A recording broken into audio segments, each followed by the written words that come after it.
Does anybody find it interesting that Stephen Furtick, pastor of one of the largest churches in America, hasn't mentioned a thing about Charlie Kirk, hasn't mentioned a thing about the murder that happened in his own city that caught national attention? You see, I'm not going to approach this like an angle that he should support Charlie Kirk, because Charlie Kirk called him out a few weeks ago, and he did that for a reason. No, see, when you put yourself out there on a national scale like Furtick has, and when you count the numbers of people who are watching you, and trust me, they count them, you become their shepherd. You become their pastor. And whether Furtick agreed with Charlie Kirk or not, whether he agreed with how Kirk handled himself or not, that's not the issue here. The issue is millions of people, specifically Christians, are hurting at the death of Charlie Kirk. And their shepherd hasn't addressed it at all. That's the issue. You see, Furtick has built a massive platform.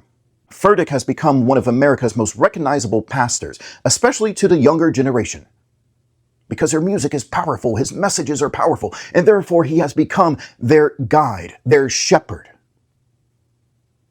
And now millions of them are hurting. And Furtick hasn't said a thing. Not one thing. And there's a reason Charlie Kirk called him out. I don't know that reason. But Kirk was very careful with his words. Kirk was very smart in his words. And I wonder why Kirk did that.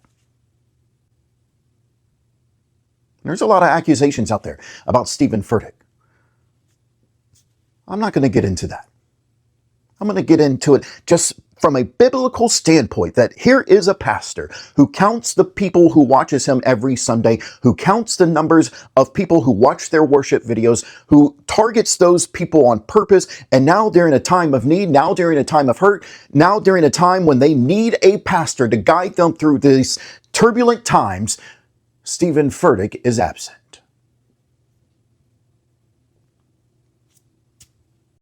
When the Ukrainian lady got stabbed by the black man in Charlotte, it was the biggest story before the assassination of Charlie Kirk.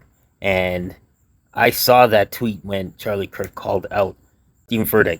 And I'm not one, like I said, I do not like to come on do videos bad-mouthing pastors, or because I honor them as men sent by God to bring a word to God's people. So I do honor them in that aspect, but sometimes I have questions. And it has been a big question to me why Stephen Furtick has been silent about these stories that have been taking place. One that is not just a nationwide story, but a universal story with Charlie Kirk being assassinated. But the one before that was a national story. And it was a story that took place in your home city of Charlotte, North Carolina. And I keep waiting because I'm not a member of Elevation Church, but I do watch them every once in a while. I do actually like Stephen Furtick. He has encouraging messages.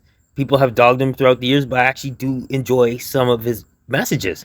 So it did alarm me that this wasn't brought up, especially when the mayor of Charlotte tried to downplay the murderer as saying that he has mental health issues, and that the story was hidden for a few weeks in Charlotte. Very disappointing.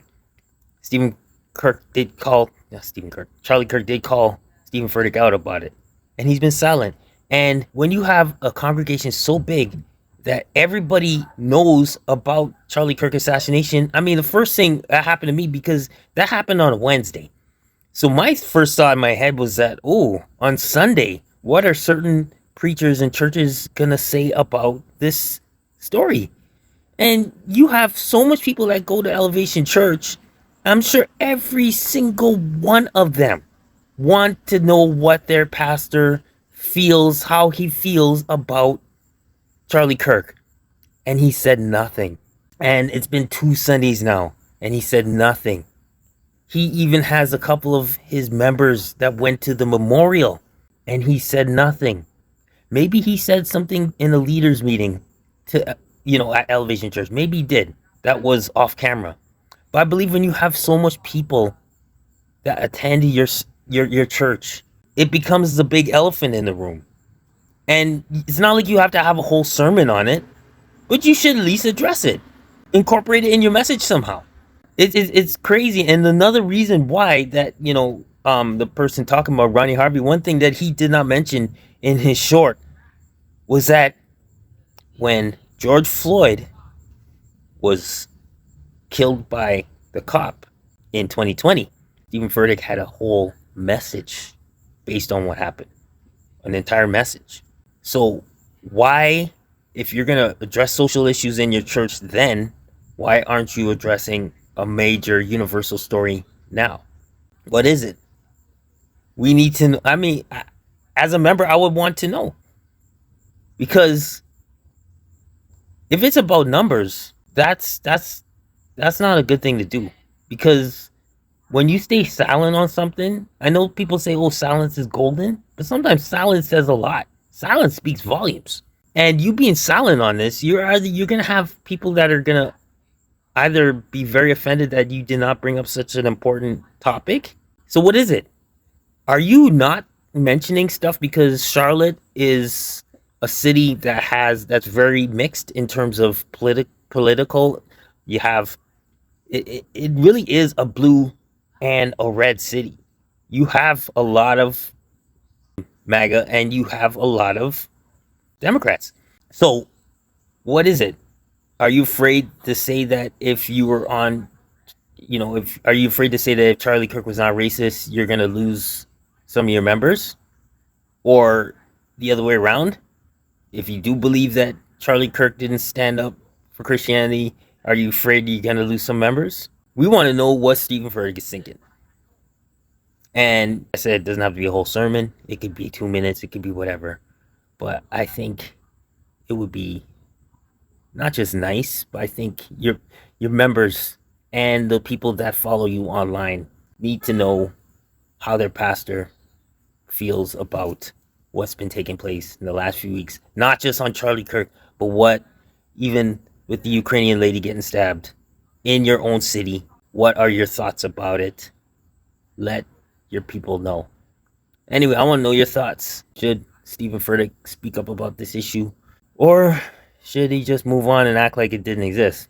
And I just want to know your thoughts on the situation, the story. Is it overblown? Is it not being talked about enough? I don't know.